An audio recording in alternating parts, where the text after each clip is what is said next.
Şimdi üçüncü sunuma geçeceğiz. Semantik modelin Allah'ın varlığının delilleriyle ilişkisini ele alan katılımcımız uzaktan, konuşmacımız uzaktan katılacak online. Hazır mıyız? Afternoon.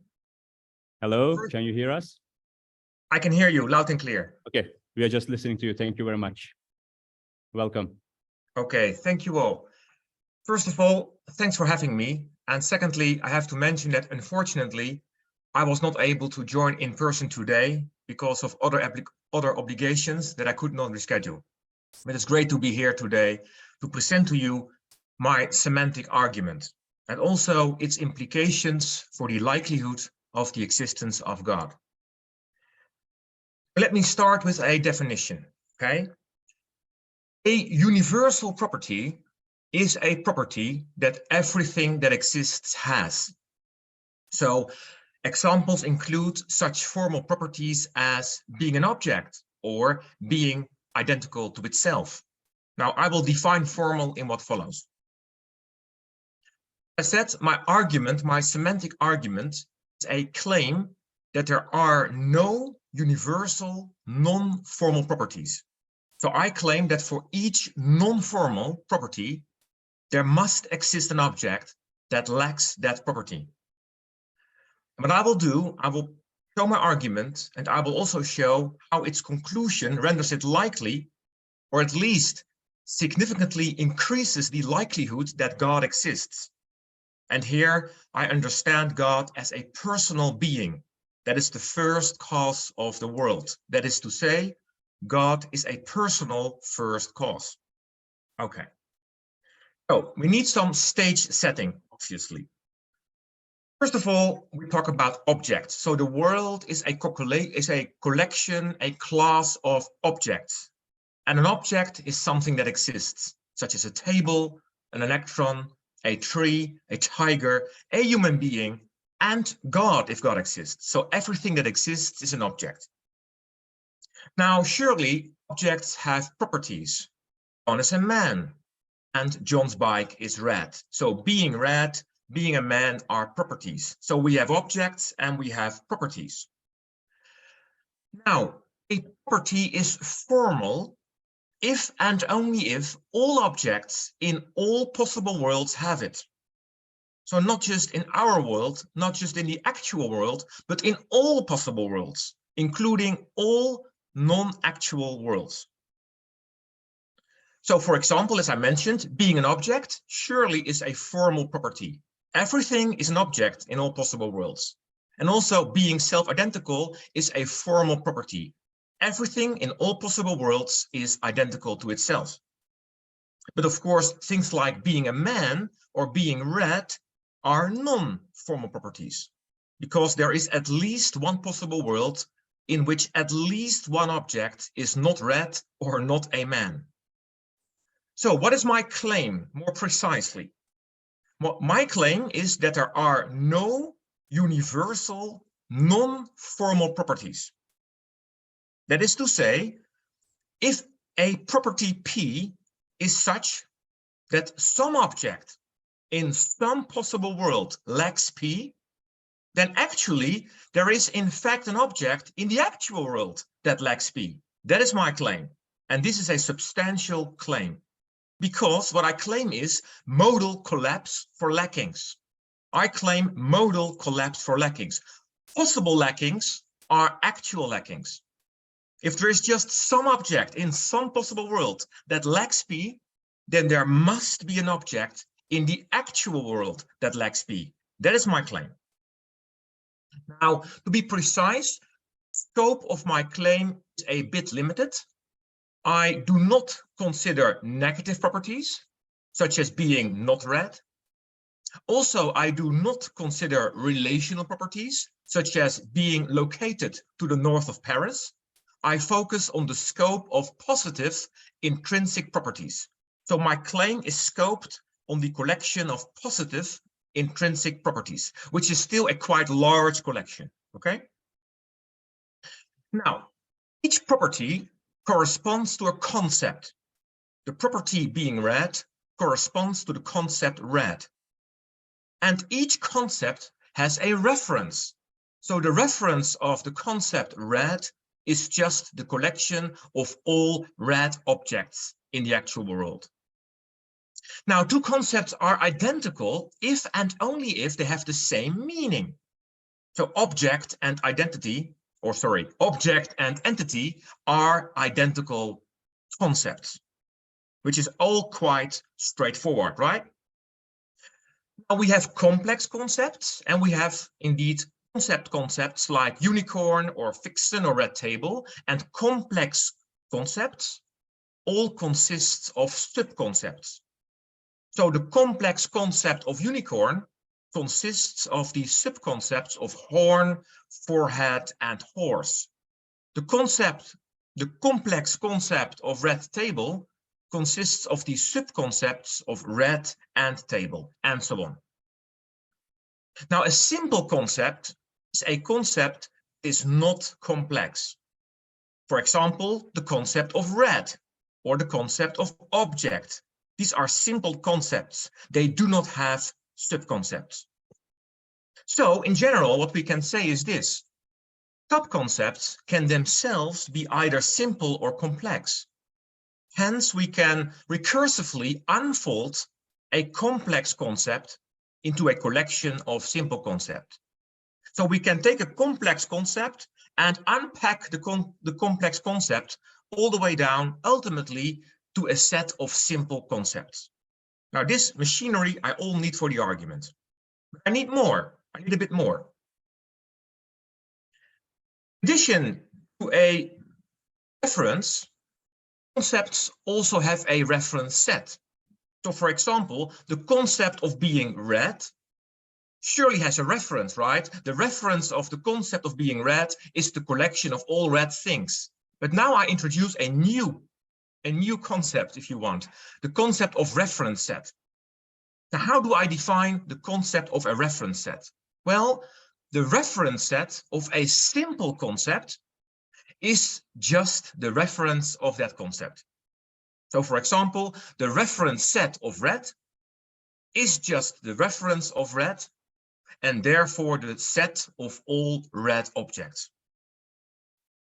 But the reference set, a complex concept, is the union of the references of its subconcepts.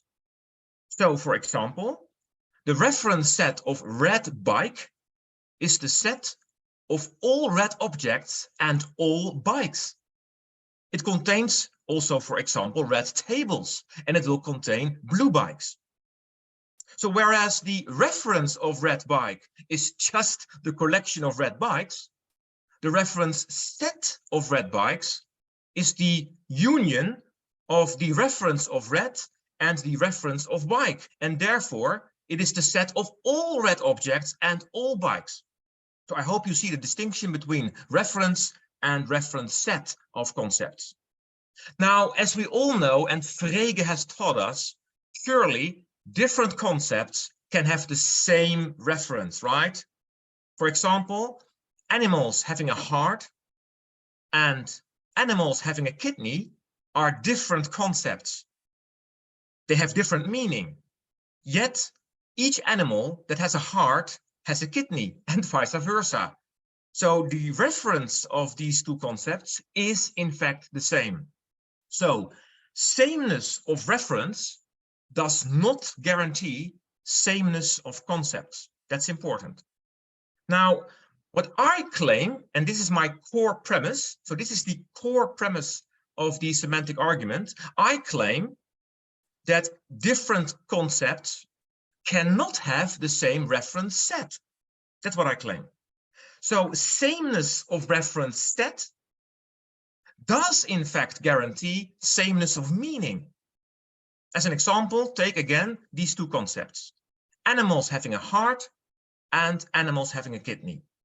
Surely these are distinct concepts, they have different meaning, and indeed they also have different reference sets. For heart is a subconcept of the former and not of the latter.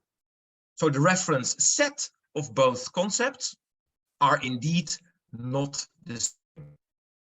So here's my core premise. If two concepts have the same reference set, then they must be identical. So, as I mentioned, sameness of reference does not guarantee sameness of meaning, but I claim, that's my premise, sameness of reference sets does in fact guarantee sameness of meaning. And this is the intuition behind it. Two concepts have the same reference set, then those concepts cannot be distinguished from each other by tracing the references of their subconcepts. So both concepts reach out to the world's objects in the same manner. And this substantiates the assertion that they are in fact identical. Now, in my work, I give a derivation of the premise. I cannot do it today, but numerous alleged counterexamples of different concepts having the same reference set have been proposed and have been refuted. So I claim that my core premise has a relatively high corroboration rate. It has survived a range of counterexamples. So it has strong papers. And in my work, I further elaborate on this core premise. Now, based upon my core premise, I can now provide my semantic argument. So here's my argument for the claim that there are no non-formal universal properties. And I go for a reductio ad absurdum. So suppose for reductio ad absurdum that there is in fact some non-formal universal property P. So let P be the concept that corresponds to P, because as I mentioned, to each property there corresponds a concept. So let P be the concept that corresponds to P. Now, since P is universal, the reference of P is everything that exists. Now, concept P is either simple or complex. Now, if P is simple, suppose P is a simple concept, then the reference set of P is in that case simply the reference of P and therefore everything that exists. Because there are no things that do not exist, right? There are no things that do not exist. So in that case, the reference set of P is simply everything that exists. Now, the concept object is simple. Therefore, the reference set of object, again, being the reference of object, is the collection of all objects. That is to say, the reference set of object is also everything that exists.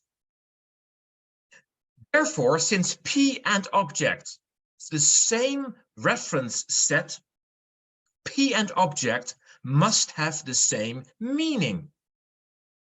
So P is identical to object.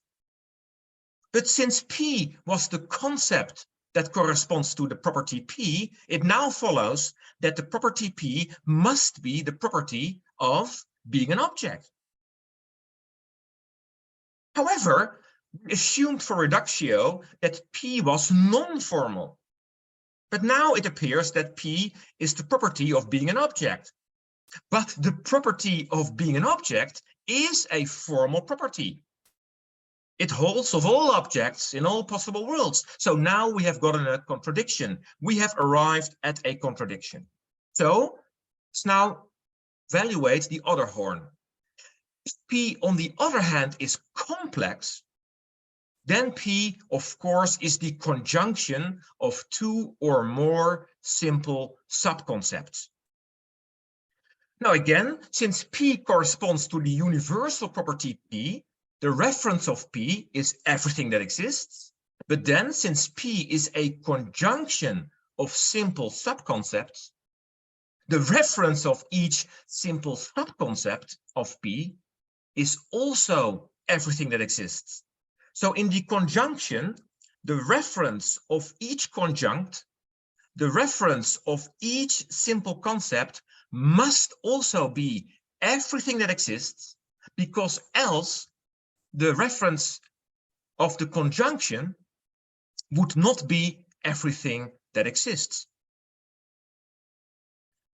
So now we conclude that the reference set of each simple subconcept which of course is the reference of that subconcept, is also everything that exists. So again, since the reference set of object is everything that exists as well, it now follows again that each of these conjuncts, each of these simple subconcepts of P must have the same meaning as object and must therefore be identical to object.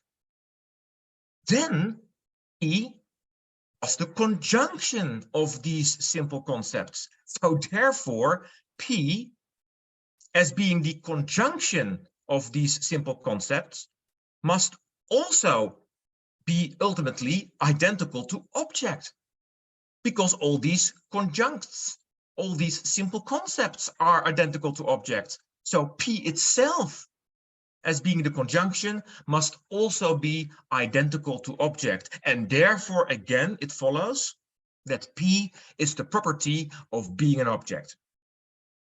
P was supposed to be non-formal, and therefore, again, we arrive at a contradiction. So, P not be simple, P not be complex.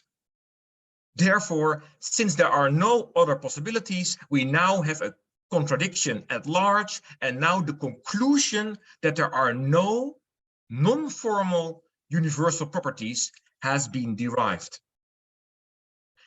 This conclusion has a profound metaphysical implication, which I will unpack shortly.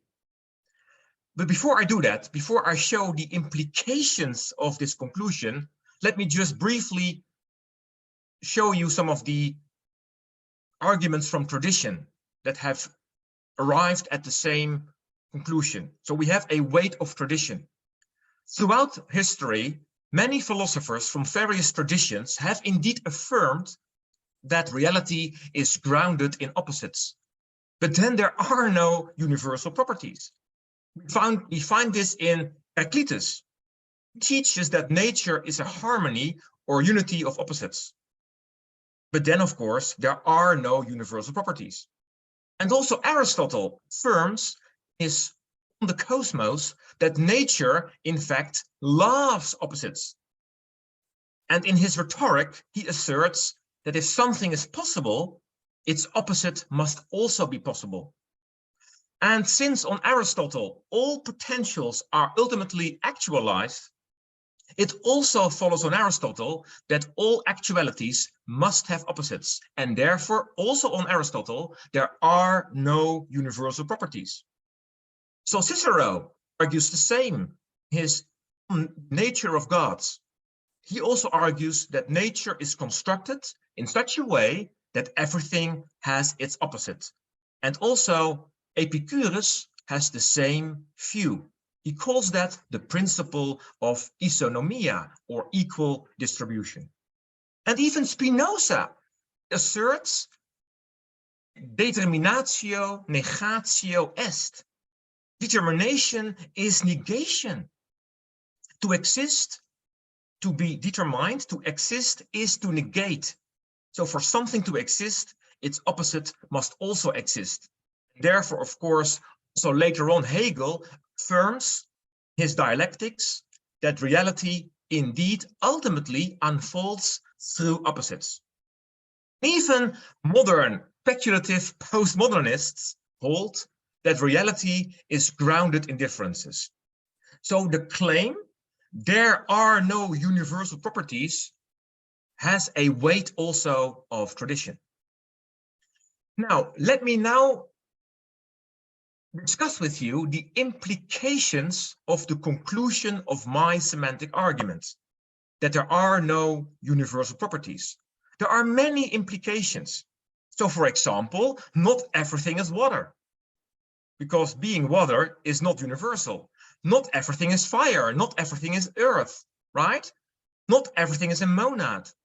But also, it's false, it is not true that everything is will to power, or everything is will to life. So we can refute many of these worldviews. But more interestingly, I guess, is that materialism also fails. This argument the semantic argument entails that materialism fails because being material is not a universal property. So not everything is material. There must be non-material, there must be immaterial objects.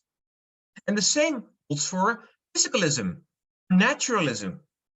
Since being physical and since being natural are not universal properties, there must be non-physical and there must be supernatural objects. So physicalism and naturalism also fail. For example, not everything is perishable. There must be non-perishable, there must be everlasting or eternal objects. There must also be infinite objects, because again, not everything is finite. What about panpsychism? Well, panpsychism also fails, for not everything has a mental aspect. There must be objects without a mental aspect. So we can see how this simple formula, this simple conclusion, there are no universal properties, has a wide range of implications. For example, pantheism. Surely now also pantheism fails, for being divine is not universal either. There must be non-divine objects. Also, idealism fails. Metaphysical idealism fails as well, because the property of being mental is also not universal. There must be non-mental objects. And even the famous problem, the existence of the outside world, can now be finally solved. Is there an outside world at all? Or might solipsism be true? Well, actually, the conclusion of my semantic argument entails also that solipsism fails. Solipsism is false because if solipsism would be true, then the property of being the only object in the world would be universal. But since there are no universal properties, the property of being the only object in the world is not universal, and therefore it follows that also solipsism fails. There must be an outside world. So also this problem has now been solved. And what about abstracta? Plato was right. Since the property of being a concrete object is not universal, there must be objects that are not concrete. So there must be abstract objects. There must be abstracta. So Plato was right to posit abstract objects. And the free will is also implied. Does the free will exist? Yes, of course, the free will exists, because again, the property of being determinate, is not universal. So there must be objects that are not determined. And therefore it follows that there must be instances of genuine free will. And interestingly, can also entail that there must be necessarily existing objects. Since again, the property of being contingent is not universal, there must be non-contingent, that is to say, there must be necessarily existing objects. So we get, as a corollary, we get the existence of at least one necessarily existing object. So we get an ontological argument for the existence of a necessarily existing being. Again, not everything is spatial, not everything is temporal. So we get aspatial and we get atemporal objects. So you can see that the conclusions, the entailments, the implications of this simple principle are quite diverse. Now we'll show you some more implications. Not everything that exists is actual. So there must be non-actual objects. Therefore, mere possibilia must exist. And also, not everything is good. There are therefore objects that are not good. So there must be non-good objects. So there must be morally evil objects. You can even argue that this principle entails the existence of morally not good objects. So it has implications. This might have implications, unforeseen implications for a new theodicy. And of course, not everything is caused. There must be uncaused objects. And what about the atoms of physics or atoms of metaphysics? Do atoms exist? Yes, atoms exist because the property of being composite, the property of being mereologically composite is not universal. So there must be objects that are not mereologically composite. Therefore, there must be objects that are mereologically simple. There must be simples, and therefore there must be atoms. So we also get, as an entailment, the existence of an ultimate level of reality. And even the famous question of Leibniz can be answered. Why is there something rather than nothing? Why does anything at all exist? Well, surely there must be something rather than nothing. Because if there would have been nothing, then by logical definition, all properties would have been universal. Because if there are no objects, then all universal claims are true by definition. But there are no universal objects. Therefore, there must be something rather than nothing. So even Leibniz's question can ultimately be answered. So what we get now, if we take the conclusion of my semantic argument, that there are no universal properties, that simple conclusion, just one proposition, just one assertion, just one claim, this claim entails, unpacks reality as we have always known it traditionally. We get the world back as we traditionally have always believed it. Because now we conclude by logical entailment that reality in fact contains immaterial, non-physical, supernatural, transcendent, necessarily existing, uncaused, abstract, free, eternal, infinite, aspatial, and atemporal objects. Now, surely this conclusion is absolutely incompatible with all common atheistic worldviews. Because these objects, of course, naturally fit only with a worldview that is completely opposed to atheism, namely theism. The absence of universal properties, that simple conclusion, the absence of universal properties, therefore increases the likelihood of theism significantly. Because these realm of objects simply do not fit with all atheistic worldviews. And in fact, as I have shown, materialism, naturalism, physicalism, they all fail.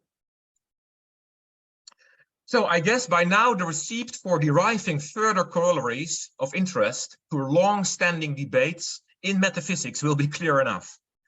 This simple formula has the potential to settle almost all, if you want, metaphysical debates in metaphysics. There is an abundance of corollaries, and I've just shown you, if you want, I've just shown you the tip of the iceberg.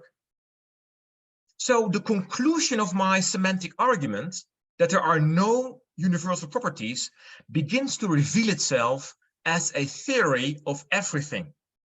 For the entire world, as we have always traditionally believed it, as we have traditionally always known it throughout the ages, seems to be simply implied by it. So that single formula that is not ad hoc, adequately describes and explains the entire reality, is not a formula within physics, it is not a formula within cosmology, it is a formula within metaphysics, namely the proposition that there are no universal properties. So the conclusion that there are no universal properties begins to act as an epistemic filter for worldviews. It simply is a filter for worldviews. Any worldview that contains a universal claim, everything is X, or everything is Y, or everything is Z, whereby X, Y, and Z are non-formal properties. Of course, they have to be non-formal properties. Every such worldview fails. So all monistic worldviews, all worldviews relying upon there being at least some universal property, all these worldviews simply fail. Materialism, psychalism, naturalism, panpsychism, idealism, pantheism, vitalism, positivism, solipsism, they all fail. Only dualistic worldviews such as theism and also good old Platonism survive the epistemic filter. But since Platonism effectively entails theism, as I have shown in my work, reasonably theism remains as the only feasible or the only viable worldview.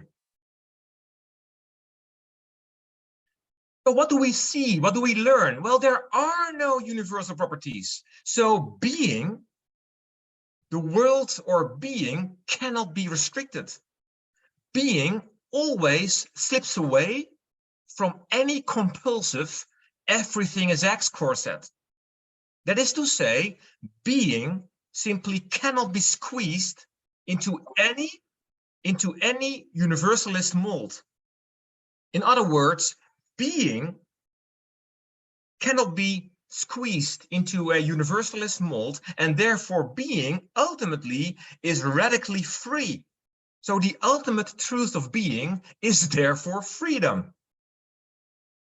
Freedom is grounded in subjectivity. Freedom is always a characteristic of mind. The mind is free because precisely the mind transcends any formalism. Dialectically speaking, it is mind and mind alone that has always the capacity of negation. Oh, I need to put in my power, 1 second.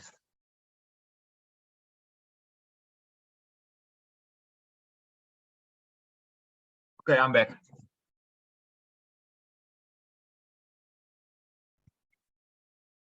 So again, mind and mind alone has the capacity of negation. So the absence of universal properties reasonably suggests that the ultimate ground of the world must be a free, conscious being. And therefore, the ultimate ground of reality can reasonably be referred to as God. So it is not only the case that my conclusion is an epistemic filter that excludes almost all worldviews except for theism, so that it follows that theism is true.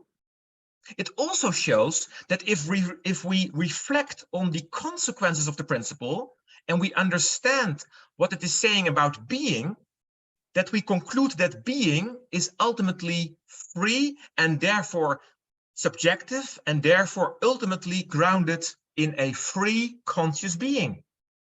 And therefore also semantic argument reveals the spiritual ground of the world and shows us the intimate connection between language, reality, and the metaphysical ultimate. So it is no wonder that theism emerged as the most likely worldview in our linguistic analysis. For it is simply indeed language, it is indeed word, it is indeed logos, that ultimately points us to the ultimate origin of the world. For the world is the world as it is thought by logos. This concludes my argument. This concludes my presentation, and I'm now open to any questions and answers. Thank you.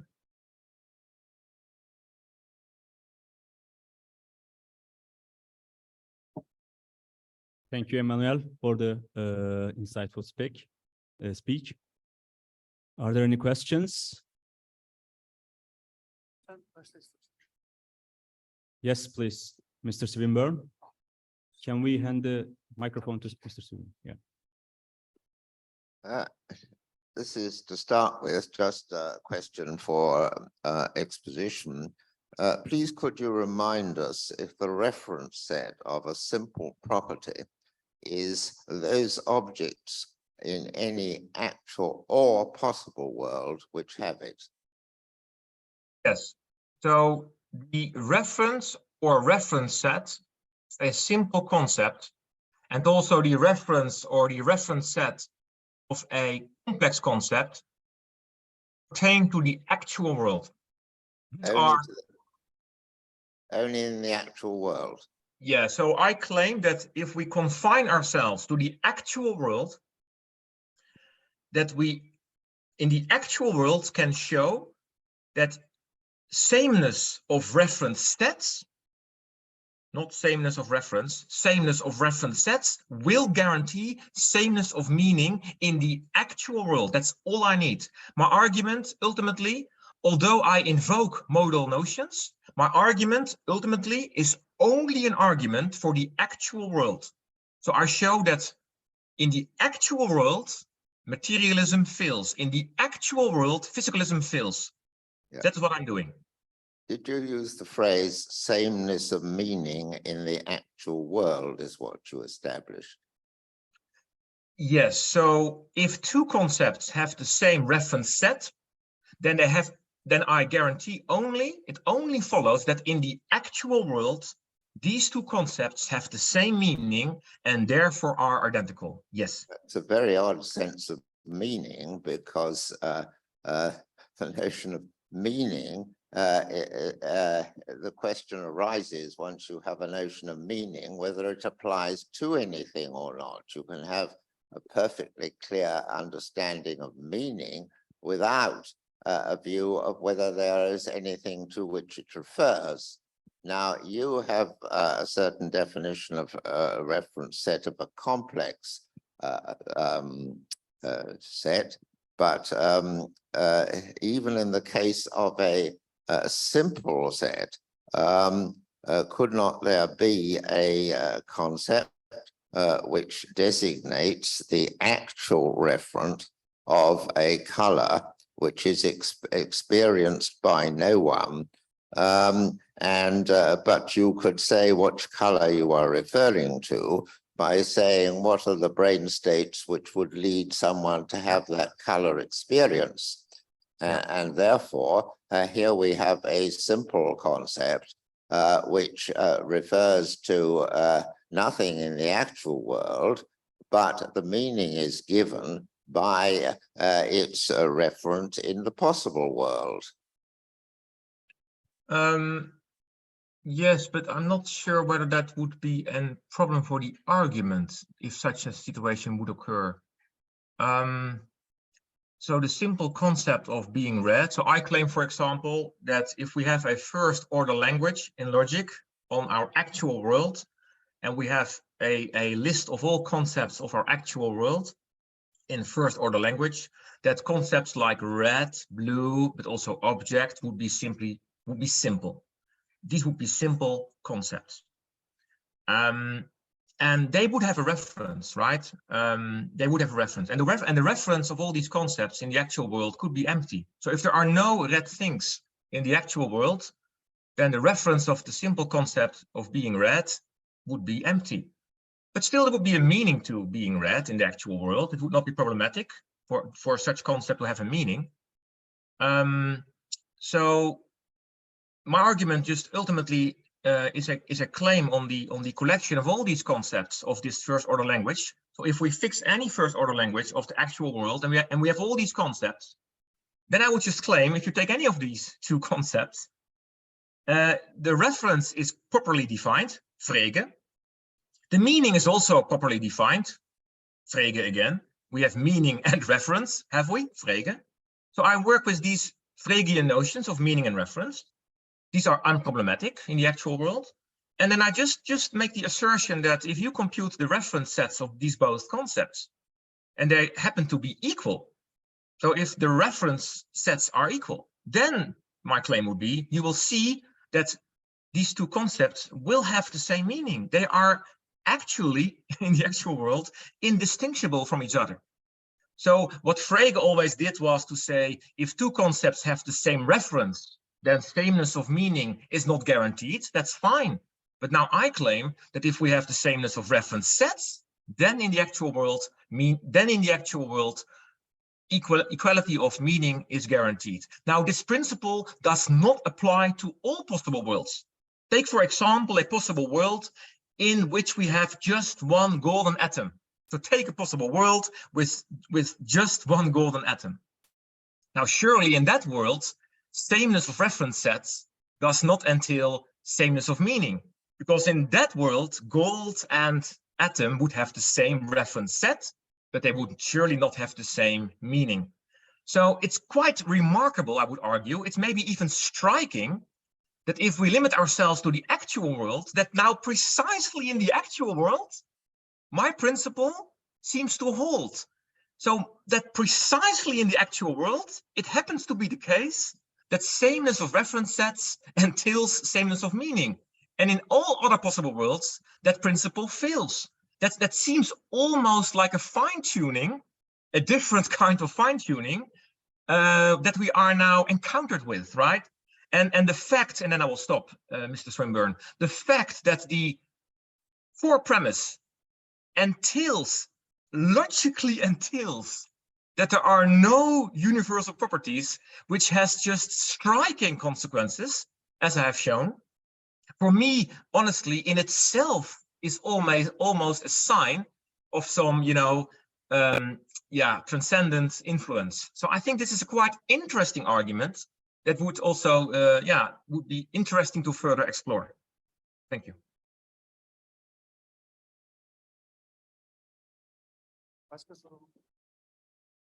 We have another question here, if time permits. Yes, we have time, if there's another question. If we say that there is no universal non-formal property, there must exist negative of everything. So if there is a immaterial, there must be material always along with it.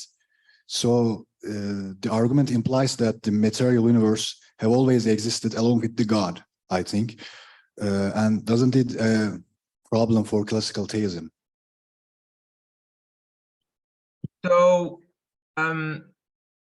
that's what I claim, indeed. So there must be immaterial objects, because the property of being material is not universal. Well, the fact that there must be immaterial objects happens to be quite compatible with theism, of course, because we have a God, and God is supposed to be immaterial. So you could argue that that actually is quite compatible with my argument. Important to mention is that my argument pertains to the order of creation, right? So that we take a stance from the order of creation. We start from the order of creation, and then we say, if we look at the created order, so God, including the cosmos, for that constellation, we have the conclusion that there are no universal properties. And indeed, in the order of creation, including God, we have a universe, we have matter, we have space and time and all that, right? So this is all quite compatible with the conclusion of my semantic argument. But then, of course, the starting point I take is from the order of creation, including then, of course, everything that exists.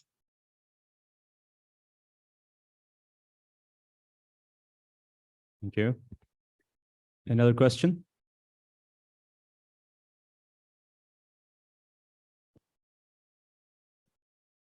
Thank you, Dr. Emanuel Rutten. Thank you for your presentation. I was going to ask, so in one of the slides, I saw that you were saying that there is free will by saying that everything is not determined, right? I hope I remember that correctly. Yes. So I'm not sure about like how we infer this knowledge from like directly. So like even everything is not determined. How can we say that there is a genuine free will? Because there can be some other properties, maybe like some of the things can be determined, some of the things can be indeterminate. But how can this imply the free will? Thank you. Okay, first of all, I cannot see you, but hopefully you can see me. And my question is, can you see my slides? Are my slides? Okay, yes. Good. So it's a bit awkward for me to speak in the void, but I hope I was still understandable. So you can see my slide, right?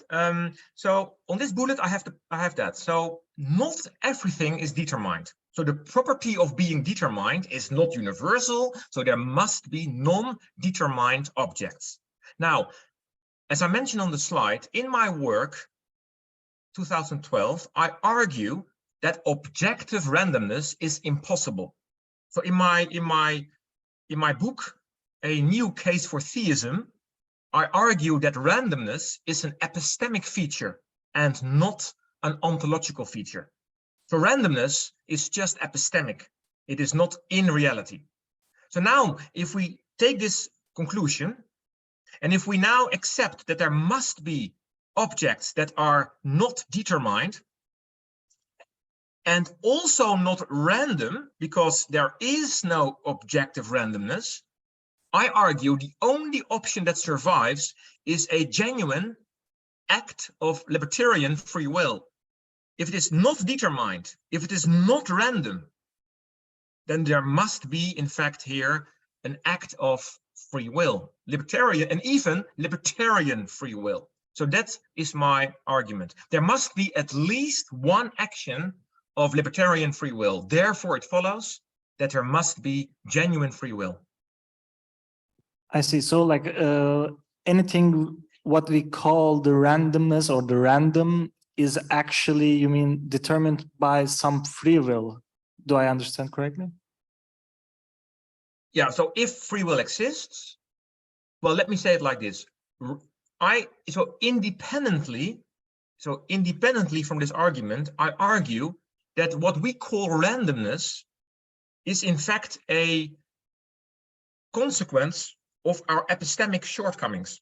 So if we throw a dice and the dice we throw lands on 4, we say it's random, right? We say the dice landed on 4 and that is random. But actually, it is not random. If we know the height, if we know the gravity, if we know the velocity, if we know the friction, then we can, in theory, we can compute where and how the dice would land. So there is no objective randomness. It is just epistemic. And even in quantum theory, there are non-random interpretations of quantum dynamics. So as, for example, David Bohm or others, they have proposed deterministic interpretations of quantum mechanics based upon hidden variables. So you could argue all the way down, randomness is always epistemic, and therefore if something is not determined and not objectively random, it must be an act of libertarian free will. Thank you. On the front row after that. Well, I just want to make a remark about your last statement. David Bohm's view is not correct. Now, in quantum mechanics, the physicists do not accept that view. That view has changed. Okay. You know. Yeah. No hidden variables in quantum mechanics. Yeah. So David Bohm was one of the first to propose such a theory, but others like Dieter Say and others have since then also proposed deterministic interpretation. So David Bohm was one of the first to propose, but after them, other cosmologists, other physicists have proposed similar deterministic interpretations, like, for example, Dieter Say or others. So it does not hang only on David Bohm, but you're right. Since then, things have further emerged. So the dialectics has indeed further evolved. But still, these non-Copenhagen options are still on the table. Thank you, Dr. Rutten, for this brilliant presentation. What is your take on monotheism versus polytheism? Take on this subject. monotheism versus polytheism. Yeah, this is And very what is your view in a nutshell in a Paulian Trinity? Okay, you. good. That's a good question. So, okay, you could argue that, strictly speaking, I have not ruled out polytheism, because also on polytheism, we could have a worldview without any universal property. So strictly speaking, polytheism has not been ruled out. But then again, I would rule out polytheism based upon other considerations. For example, polytheism can be ruled out based upon Occam's razor, for example, to have minimal causes to explain the effect. There's no need to posit a plurality of gods.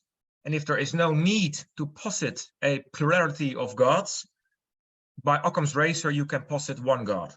But also, for example, if we have a plurality of gods, then we have some differentiation that ultimately must be grounded in a more fundamental unity. So I would argue that the ultimate ground of reality must have a unity, must have the characteristics of a unity, and therefore must indeed precede or ground any plurality. And also a plurality of gods would be quite random again, it would be quite arbitrary. So there are good reasons to argue that ultimately the ground of nature, the ground of reality, the ground of being should be a unity, one instead of many. Even in Aquinas, in, for example, his famous essay on being and essence, De ente et essentia of Thomas Aquinas, De ente et essentia on being and essence, has a beautiful argument to argue that being must be one and cannot be a plural. So we have other arguments that can augment my semantic argument to also then rule out polytheism against theism. But it's a good addition. Thank you. Yes, that ends up the question session, I guess. Any more questions? No? Thank you, Dr. Rutten, for your presentation. Okay, thank you all, and have a good conference. Thank you. Bye-bye.